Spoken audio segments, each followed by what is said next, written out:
ನಮಸ್ಕಾರ ಸ್ನೇಹಿತರೆ, welcome to spiritual alchemy 7 Kannada. ನಾನು ತ್ರಿವೇಣಿ, ಹೋಪನೋಪನೋ ಹೀಲರ್ ಮತ್ತು ಲೈಫ್ ಕೋಚ್. ನೀವು ಅಬ್ಸರ್ವ್ ಮಾಡಿದ್ರೆ ಯೂಶಲಿ ಯಾರಿಗಾದ್ರೂ ಆರೋಗ್ಯದಲ್ಲಿ ತೊಂದರೆ ಇದ್ದಾಗ ಯಾರ ಜೊತೆನಾದರೂ ಮಾತಾಡ್ತಾ, ರಿಲೇಟಿವ್ಸ್ ಆಗಿರ್ಬೋದು, ಫ್ಯಾಮಿಲಿಯಲ್ಲೇ ಯಾರಾದರೂ ಆಗಿರ್ಬೋದು, ಅಥವಾ ಫ್ರೆಂಡ್ಸ್ ಆಗಿರ್ಬೋದು, ಅವ್ರ ಹತ್ರ ಶೇರ್ ಮಾಡ್ಕೋತಾರೆ.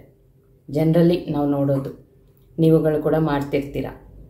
ನನಗೆ ಈ ನೋವಿದೆ, ಎಷ್ಟೋ ವರ್ಷಗಳಿಂದ ಇದೆ, ಅಲ್ಲಿಗೆ ಹೋಗಿ ಆ ಟ್ರೀಟ್ಮೆಂಟ್ ತಗೊಂಡೆ, ಇಲ್ಲಿಗೆ ಹೋದೆ, ಈ ಟ್ರೀಟ್ಮೆಂಟ್ ತಗೊಂಡೆ, ಏನು ವಾಸಿ ಆಗಲಿಲ್ಲ, ತುಂಬ ಕಷ್ಟ ಆಗ್ತಿದೆ ಅಂತೆಲ್ಲ ಶೇರ್ ಮಾಡ್ಕೋತೀರ. ಅವ್ರೇನು ಹೇಳ್ತಾರೆ, ನನಗೆ ಗೊತ್ತಿರೋರೊಬ್ಬರಿದ್ದರು, ಅಥವಾ ನನಗೆ ಆ ನೋವಿತ್ತು, ನಾನು ಅಲ್ಲೆಲ್ಲೋ ಇನ್ಯಾವುದೋ ಊರಿನ ಹೆಸರು ಹೇಳ್ತಾರೆ, ಆ ಊರಿಗೆ ಹೋಗಿದ್ದೆ, ಅಲ್ಲಿ ಟ್ರೀಟ್ಮೆಂಟ್ ತಗೊಂಡೆ, ಸರಿ ಹೋಯ್ತು ಅಂತಾರೆ. ಆವಾಗ ಇವ್ರಿಗೇನಾಗುತ್ತೆ, ಓಕೆ ಅಲ್ಲಿಗೆ ಹೋದರೆ ಸರಿ ಹೋಯ್ತಾ, ನಾನು ಅಲ್ಲಿಗೆ ಹೋಗ್ತೀನಿ ಅಂತ ಹೇಳಿ ಮನೇಲಿ ಹೇಳಿ ಅವರು ಅಲ್ಲಿ ಹೋಗಿ ಟ್ರೀಟ್ಮೆಂಟ್ ತಗೋತಾರೆ. ಅವರಿಗೆ ಆ ಸಮಸ್ಯೆ ಯಾಕೆ ಬಂತೋ, ಅದು ಅಲ್ಲೆಲ್ಲೋ ಹೋಗಿ ಟ್ರೀಟ್ಮೆಂಟ್ ತಗೊಂಡ್ರೆ ಸರಿ ಹೋಯ್ತು. ಆದರೆ ನಿಮಗೆ ಯಾಕೆ ಬಂದಿದೆಯೋ ಗೊತ್ತಿಲ್ಲ, ನೀವು ಅಲ್ಲಿ ಹೋಗಿ ಟ್ರೀಟ್ಮೆಂಟ್ ತಗೊಂಡ್ರೆ ಸರಿ ಹೋಗಿರಲ್ಲ. ಈ ರೀತಿ ತುಂಬ ಜನ ಮಾಡ್ತಿರ್ತಾರೆ. ಬೇರೆಯವ್ರ ಮಾತುಗಳಿಗೆ ಇನ್ಫ್ಲೂಯೆನ್ಸ್ ಆಗಿಬಿಟ್ಟು ಸ್ವಂತ ನಿರ್ಧಾರ ತಗೊಳ್ಳದೆ ಎಲ್ಲೆಲ್ಲೋ ಅವರಲ್ಲಿ ಹೋದ್ರು, ಇವರು ಇಲ್ಲಿ ಹೋದ್ರು, ಅವ್ರಿಗೆ ಸರಿ ಹೋಯ್ತು, ಇವ್ರಿಗೆ ಸರಿ ಹೋಯ್ತು, ಅದನ್ನು ಮಾತ್ರ ನೋಡ್ತಾರೆ ಹೊರತು ಅವ್ರಿಗೆ ಬಂದಿರೋ ಆ ಪ್ರಾಬ್ಲಮ್ ಎಲ್ಲಿಂದ ಬಂತು, ಯಾಕೆ ಬಂತು, ನನಗೆ ಬಂದಿರೋ ಈ ಪ್ರಾಬ್ಲಮ್ ಎಲ್ಲಿಂದ ಬಂತು, ಯಾಕೆ ಬಂತು ಅನ್ನೋದು ಯಾರು ಯೋಚನೆ ಮಾಡಲ್ಲ.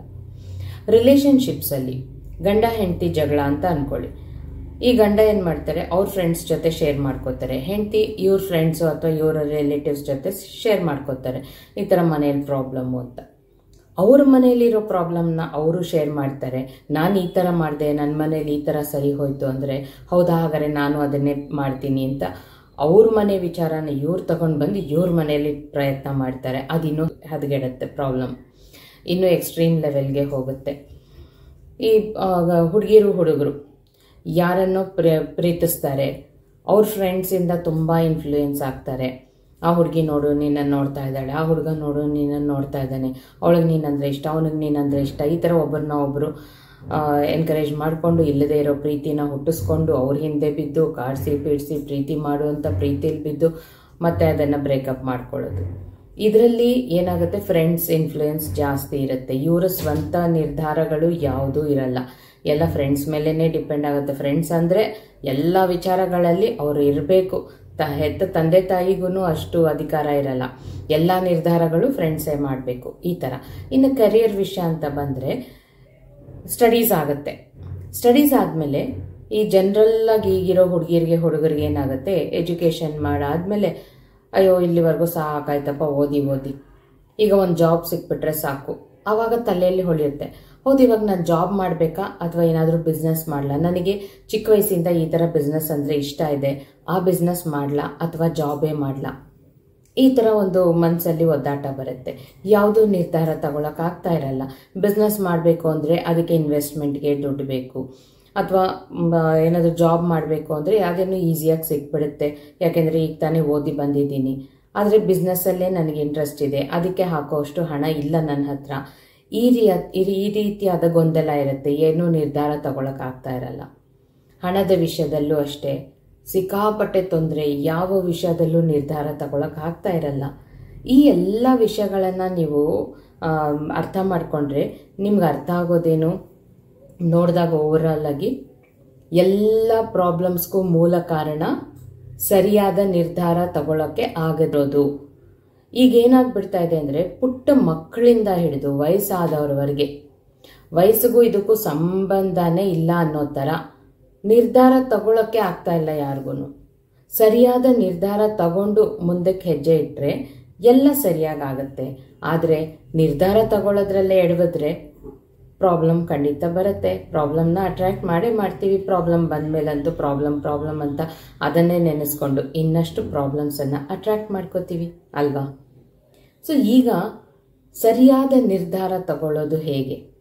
ಫಸ್ಟ್ ಆಫ್ ಆಲ್, ನಿಮ್ಮ ಆರೋಗ್ಯದಲ್ಲಿ ತೊಂದರೆ ಇದ್ದರೂ, ನಿಮ್ಮ ಮನೆಯಲ್ಲಿ ಅಥವಾ ನಿಮಗೆ ಸ್ವತಃವಾಗಿ ಪರ್ಸ್ನಲ್ ಆಗಿ ಯಾರ ಜೊತೆನಾದರೂ ರಿಲೇಷನ್ಶಿಪ್ಪಲ್ಲಿ ಪ್ರಾಬ್ಲಮ್ ಇದ್ದರೂ, ನಿಮ್ಮ ಕರಿಯರಲ್ಲಿ ಪ್ರಾಬ್ಲಮ್ ಇದ್ದರೂ, ಬಿಸ್ನೆಸ್ ಅಥವಾ ನಿಮ್ಮ ಜಾಬಲ್ಲಿ ಹಣದ ವಿಷಯದಲ್ಲಿ ತೊಂದರೆಗಳಿದ್ದರೂ, ನೀವು ಫಸ್ಟ್ ಏನು ಮಾಡಬೇಕು, ನಿಮ್ಮ ಫ್ಯಾಮಿಲಿಯವ್ರ ಜೊತೆ ಕೂತ್ಕೊಂಡು ಡಿಸ್ಕಸ್ ಮಾಡಬೇಕು. ಫ್ಯಾಮಿಲಿಯವ್ರಿಗೆ ಅಂದರೆ ನಿಮ್ಮ ಬಗ್ಗೆ ಇನ್ ಆ್ಯಂಡ್ ಔಟ್ ಪೂರ್ತಿಯಾಗಿ ಗೊತ್ತಿರುತ್ತೆ.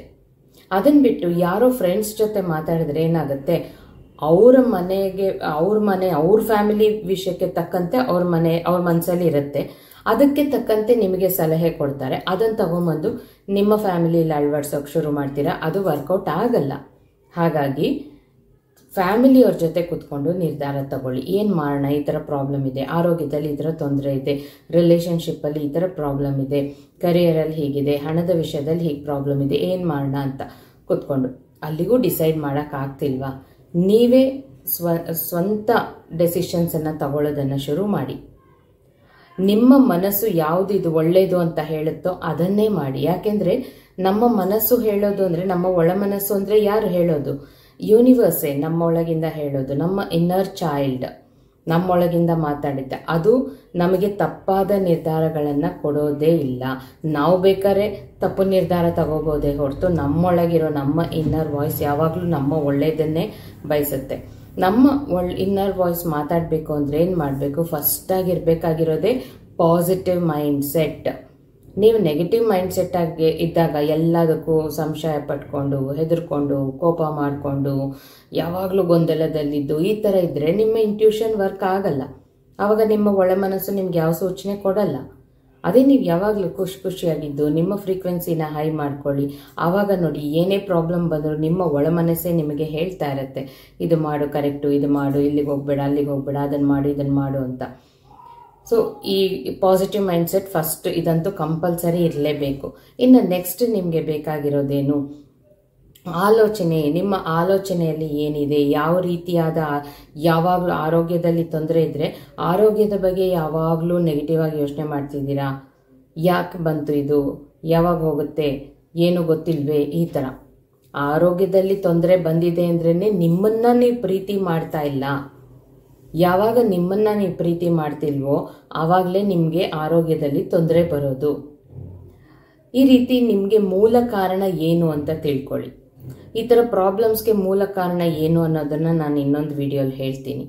ಈಗ ನಾವು ಬೇರೆ ವಿಷಯ ಮಾತಾಡ್ತಾ ಇರೋದ್ರಿಂದ ಇದನ್ನೇ ಕಂಟಿನ್ಯೂ ಮಾಡ್ತೀನಿ. ಸೊ ಈ ರಿಲೇಷನ್ಶಿಪ್ಪಲ್ಲಿ ಪ್ರಾಬ್ಲಮ್ ಬಂತಾ, ಎಲ್ಲಿಂದ ಶುರುವಾಯಿತು, ಯಾಕೆ ಬಂತು, ಇದನ್ನು ಸರಿ ಮಾಡಬೇಕಂದ್ರೆ ನಾನು ಏನು ಮಾಡಬೇಕು, ಈ ರೀತಿ ಯೋಚನೆ ಮಾಡ್ಕೊಂಡು ನಿಮ್ಮನ್ನೇ ನೀವು ಪ್ರಶ್ನೆಗಳನ್ನು ಕೇಳ್ಕೊಳ್ಳಿ. ಆ ಪ್ರಶ್ನೆಗಳಿಗೆ ನಿಮಗೆ ಉತ್ತರ ಸಿಕ್ತು ಅಂದರೆ ನಿಮ್ಮ ಪ್ರಾಬ್ಲಮ್ಗೆ ಅದೇ ಸೊಲ್ಯೂಷನ್. ಇನ್ನೂ ಸಿಗ್ತಾ ಇಲ್ವಾ? ಇವಾಗ ನಾನು ಹೇಳೋದನ್ನು ಖಂಡಿತ ಎಲ್ಲರೂ ಫಾಲೋ ಮಾಡಿ. ಬೆಳಗ್ಗಿನ ಜಾವ ಸ್ವಲ್ಪ ಬೇಗ ಎದ್ದು, ಸಾಧ್ಯವಾದರೆ ಬ್ರಹ್ಮ ಮುಹೂರ್ತದಲ್ಲಿ ಅಂದರೆ 3 ಗಂಟೆಯಿಂದ 5 ಗಂಟೆ ಒಳಗೆ, ಸಾಧ್ಯವಾಗದೇ ಇದ್ದರೆ ಅಟ್ಲೀಸ್ಟ್ 5-5:15 ಎದ್ದು, ಪ್ರಶಾಂತವಾಗಿರುತ್ತೆ ವಾತಾವರಣ. ನಾವು ನಿದ್ದೆ ಮಾಡಿ ಎದ್ದಿರ್ತೀವಿ, ನಮ್ಮ ದೇಹ ನಮ್ಮ ಮನಸ್ಸು ಕೂಡ ಪ್ರಶಾಂತವಾಗಿರುತ್ತೆ. ಸೊ ಆ ಸಮಯದಲ್ಲಿ ಎದ್ದು ಕೂತ್ಕೊಂಡು ಆರಾಮಾಗಿ ಧ್ಯಾನ ಮಾಡೋ ಥರ, ಮೆಡಿಟೇಷನ್ ಮಾಡೋ ಹಾಗೆ ಕೂತ್ಕೊಂಡು, ಯಾವ ರೀತಿ ಕೂತ್ಕೊಂಡ್ರೆ ನಿಮಗೆ ಕಂಫರ್ಟಬಲ್ ಆಗಿರುತ್ತೋ ಆ ರೀತಿ ಕೂತ್ಕೊಂಡು, ನಿಮ್ಮ ಕೈಗಳನ್ನು ಹೀಗೆ ಚಿನ್ಮುದ್ರೆಯಲ್ಲಿ ಇಟ್ಕೊಂಡು ಕೂತ್ಕೊಂಡು ಕಣ್ಣು ಮುಚ್ಕೊಳ್ಳಿ. ಯೂನಿವರ್ಸ್ನ ಎನರ್ಜಿನ ಫೀಲ್ ಮಾಡ್ಕೋತಾ ಬ್ರೀತ್ ಇನ್ ಬ್ರೀತ್ ಔಟ್ ಮಾಡ್ತಾ ನಿಮ್ಮ ಫೋಕಸ್, ನಿಮ್ಮ ಗಮನ ಪೂರ್ತಿಯಾಗಿ ನಿಮ್ಮ ಉಸಿರಿನ ಮೇಲಿಡಿ. ಆಗ ನಿಮಗೆ ನಿಧಾನಕ್ಕೆ ಮೈಂಡು ಆಲ್ಫಾ ಸ್ಟೇಟ್ಗೆ ಹೋಗುತ್ತೆ. ಆಮೇಲೆ ನಿಮಗೆ ಗೊತ್ತಿಲ್ಲದೆ ಇರೋ ಹಾಗೆ ನ್ಯಾಚುರಲ್ ಆಗಿ ಬ್ರೀತ್ ಮಾಡೋಕ್ಕೆ ಶುರು ಆಗ್ತೀರಾ. ಯೂನಿವರ್ಸನ್ನು ಕಣ್ಣು ಮುಚ್ಕೊಂಡಾಗ ನಿಮ್ಗೇನು ಕಾಣುತ್ತೆ? ಕತ್ಲೆ. ಆ ಕತ್ಲೆ ಅಂದರೆ ಏನು? ಶೂನ್ಯ. ಆ ಶೂನ್ಯ ಅಂದ್ರೇ ಯೂನಿವರ್ಸ್. ಸೊ ನೀವು ಗ್ಯಾಲಕ್ಸಿಲಿ ಇರೋ ಹಾಗೆ ಫೀಲ್ ಮಾಡ್ಕೊಳ್ಳಿ, ಬ್ರಹ್ಮಾಂಡದಲ್ಲಿ ಇರೋ ಹಾಗೆ. ಮಧ್ಯದಲ್ಲಿ ಸೂರ್ಯನ ನೋಡ್ತಾ ಇದ್ದೀರಾ, ಸುತ್ತಲೂ ಗ್ರಹಗಳು ಹೋಗ್ತಾ ಇದೆ, ಬರ್ತಾ ಇದೆ, ಸೂರ್ಯ, ಚಂದ್ರ, ಎಲ್ಲ ನಕ್ಷತ್ರಗಳು ಎಲ್ಲ ನೋಡ್ತಾ ಇದ್ದೀರಾ, ಗಾಳಿಲಿ ತೇಲಾಡ್ತಾ ಇದ್ದೀರಾ. ಆ ಥರ ಇಮ್ಯಾಜಿನ್ ಮಾಡ್ಕೊಳ್ಳಿ, ಅಲ್ಲೇ ಯೂನಿವರ್ಸ್ ಇದೆ. ಸೊ ಈಗ ನೀವು ಆ ಯೂನಿವರ್ಸ್ ಜೊತೆ ಮಾತಾಡ್ತಾ ಇದ್ದೀರಾ.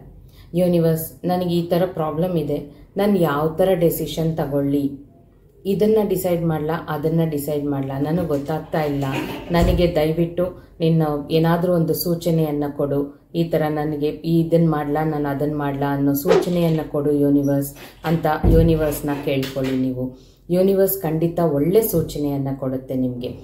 ಆದರೆ ಸುಮ್ಮನೆ ಸೂಚನೆ ಕೊಡು ಅಂತ ಕೇಳೋದ್ರ ಬದಲು, ಯೂನಿವರ್ಸ್, ನಾನೇನಾದರೂ ಈ ಥರ ಡಿಸೈಡ್ ಮಾಡಿದ್ರೆ ಕರೆಕ್ಟಾಗಿರುತ್ತೆ ಅನ್ನೋದಾದರೆ ನನಗೆ ಈ ಥರ ಸೂಚನೆ ತೋರಿಸು ಅಂತ ಏನಾದರೂ ಒಂದು ಸೂಚನೆನ ಕೇಳ್ಕೊಳ್ಳಿ. ಇಂಥವರಿಂದ ಫೋನ್ ಕಾಲ್ ಬರುತ್ತೆ, ಅಥವಾ ನನಗೆ ಇವತ್ತು 1000 ರೂಪಾಯಿ ಬಂದರೆ ನಾನು ಈ ಥರ ಡೆಸಿಷನ್ ತಗೊಂಡ್ರೆ ಕರೆಕ್ಟು ಅಂತ ಅರ್ಥ, ಅಥವಾ ಈ ಕಲರ್ ಚಿಟ್ಟೆ, ಅಥವಾ ಯಾವುದೋ ಒಂದು ಕಲರ್ ಹಸು ಕರು, ಅಥವಾ ಒಂದು ಈ ಕಲರ್ ಬೆಕ್ಕು, ಈ ಥರ ನಾಯಿ, ಅದರ ಏನೋ ಒಂದು ಚಿಹ್ನೆಯನ್ನು ಕೇಳ್ಕೊಳ್ಳಿ.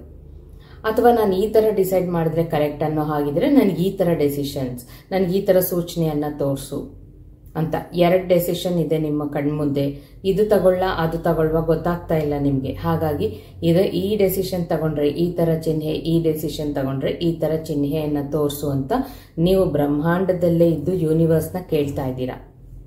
ಕೇಳಿಬಿಟ್ಟು ಈಗ ಯೂನಿವರ್ಸ್ನ ಕೇಳಾಯಿತು, ಹಾಗಾಗಿ ನಿಮ್ಮ ಕೆಲಸ ಮುಗೀತು. ಇನ್ನೇನಿದ್ರು ಯೂನಿವರ್ಸ್ನ ಕೆಲಸ.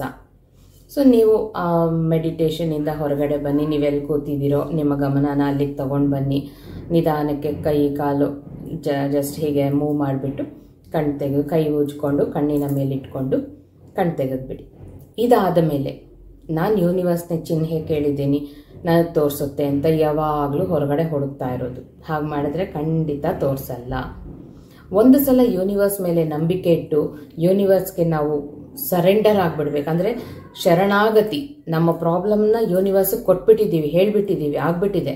ಇನ್ನು ಯೂನಿವರ್ಸ್ ಕೊಡುತ್ತೆ. ನಾವೇನು ಮಾಡಬೇಕು? ಪ್ರಯತ್ನವನ್ನು ಮಾಡ್ತಾ ಇರಬೇಕು. ಇದನ್ನು ಮಾಡಿದ್ರೆ ಅದನ್ನು ಮಾಡಿದ್ರೆ ಅಂತ ಅಲ್ಲದೆ ನಮ್ಮ ಜೀವನಕ್ಕೆ ಏನು ಒಳ್ಳೆಯದೋ ಅದನ್ನು ಪ್ರಯತ್ನ ಮಾಡ್ಕೊಳ್ತಾ ಹೋಗ್ತಾ ಇರಬೇಕು. ಇಲ್ಲಿಂದ ತೆಗೆದುಬಿಡಿ ಆ ವಿಷಯನ. ನಾನು ಯೂನಿವರ್ಸ್ನ ಕೇಳಿದ್ದೀನಲ್ವ, ಎಲ್ಲಿ ಚಿಹ್ನೆ ತೋರಿಸ್ಲಿಲ್ಲ ಅನ್ನೋದನ್ನ ಮರ್ತೇ ಬಿಡಿ ಕಂಪ್ಲೀಟಾಗಿ. ಅದನ್ನು ಆಮೇಲೆ ನೋಡ್ತಾ ಇರಿ. ಎಲ್ಲೋ ನೀವು ಹೊರಗಡೆ ಹೋಗಿರ್ತೀರಾ, ಸಡನ್ನಾಗಿ ನೀವು ಕೇಳಿದ ಚಿಹ್ನೆ ಕಾಣಿಸುತ್ತೆ. ಆ ಚಿಹ್ನೆ ಬೇಕಾದ್ರೂ ಕಾಣಿಸುತ್ತೆ, ಈ ಚಿಹ್ನೆ ಬೇಕಾದ್ರೂ ಕಾಣಿಸುತ್ತೆ.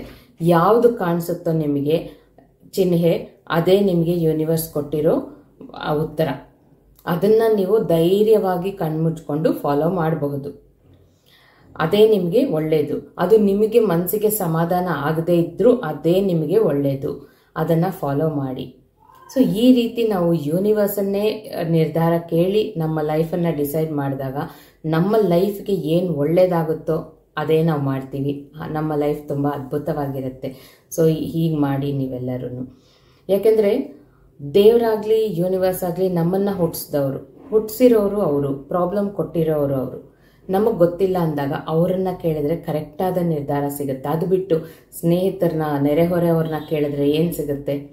ಅವರು ಗೊತ್ತಿರೋ ಮಟ್ಟಿಗೆ ಅವ್ರು ಹೇಳ್ತಾರೆ. ಆದರೆ ನಮ್ಮ ಮನೆಯಲ್ಲಿರೋ ಪ್ರಾಬ್ಲಮ್ಸು, ನಮ್ಮ ಮನಸ್ಸಲ್ಲಿರೋ ಪ್ರಾಬ್ಲಮ್ಸ್ಗೆ ತಕ್ಕಂತೆ ನಾವು ತಾನೇ ಡಿಸೈಡ್ ಮಾಡಬೇಕು. ನಮಗೆ ಗೊತ್ತಾಗಲ್ಲ ಅಂದಾಗ ಯೂನಿವರ್ಸ್ಗೆ ಶರಣಾಗತಿ ಆಗಿಬಿಟ್ರೆ ನಮ್ಗೆ ಉತ್ತರ ಸಿಗುತ್ತೆ. ಸೊ ಈ ರೀತಿ ಮಾಡಿಕೊಂಡು ನೀವೆಲ್ಲರೂ ಯೂನಿವರ್ಸನ್ನ ಕೇಳಿಕೊಂಡು ನಿಮಗೇನು ಬೇಕೋ ಅದನ್ನು ಪಡ್ಕೊಂಡು ಎಲ್ಲರೂ ಸಂತೋಷವಾಗಿ ಆರೋಗ್ಯವಾಗಿ ಸಕಲ ಸೌಭಾಗ್ಯಗಳಿಂದ ಇರಬೇಕು ಅಂತ ಕೇಳ್ಕೊತಾ ಇಲ್ಲಿಗೆ ನನ್ನ ಮಾತುಗಳನ್ನು ಮುಗಿಸ್ತಾ ಇದ್ದೀನಿ ಸ್ನೇಹಿತರೆ. Thank you so much.